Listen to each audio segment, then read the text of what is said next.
everyone, and welcome back to my channel. So in this video we are doing the first retie on a Microloc twist install. I believe these were 16-inch extensions. Well, the hair was 16 inches, and you know the hair color is like a red auburnish kind of color. So a few notes that when you are in fact using colored hair, just know that that hair will be a bit drier, just like if you would dye your own hair, it's a bit drier. So you want to make sure you are doing the things you need to do at home to cater to that, because a lot of times I have clients, you know, send me a message and say it's like a extra dry, and I'm like, well, it's colored, so you got to do, you know, step your game up within reason. There's a couple of oils I always suggest, and one cream that I really like. If I remember, I'll try to leave it in my description box at the bottom. But this client, she comes from I want to say she's from Texas or is somewhere over there, maybe. If she sees this, please correct me, but somewhere around there. And she came back for her retie. She didn't have a whole lot of slippage. She had maybe a few that needed to be replaced in areas where it was expected. In those areas, I crocheted the hair into the twist. If it was still there, braided it down, twisted it, done. This probably took about 2.5 hours, if that. It didn't take long. Her hair was very much taken care of. Now, keep in mind that everybody's hair does different things. So some people's hair is going to hold on to the extension really well and just stay put, and then other people's hair is going to be a lot of slippage. There's so many factors that go into how your hair can react, so it's important that you don't set your expectations on somebody else's experience, if that makes sense. But she had a great experience. We got through that retie pretty quickly. There was no pain. We washed, we conditioned, and then we did our thing. Usually, because her hair is pretty fine in general, and usually when people do twist and their hair's a bit fine, I might do the 2-point just to give, you know, you want to give that fine hair time to mature and swell so that it makes sense over time. So I'll try my best to keep up with updates for this install, but I just wanted to share this with you guys. I hope you enjoyed it, and I'll see you in the next video. Bye!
taking care of me.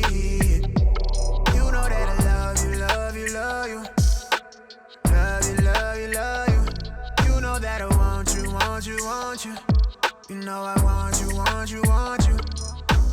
Love you, love you, love you. Love you, love you, love you. You know that I want you, want you, want you. I want you, want you, want you. Pretty paper, yeah, I'm infatuated. Yes, you a flex, I'ma make you mine. You serving power and you sexy, give you all my time. You the only thing I see, I give you all of me. Just to get you, I've been wanting you for so long. And to be honest, you the only one that make me smile. Like, oh my wow, you so bad and you make me laugh. You so supportive, I remember how it was before you. No, I can't lie, I was barely getting by. Honestly, don't think I had emotion. Now I ain't have emotion. Didn't recognize myself, like who is that? On his own, I think he tried. So far from home, I'm in 2D, I'm out of reach. I'm on my own, but I always think about you. You so pretty, baby. You gon' be the death of me. So evil and you know you are, but you always taking care of me.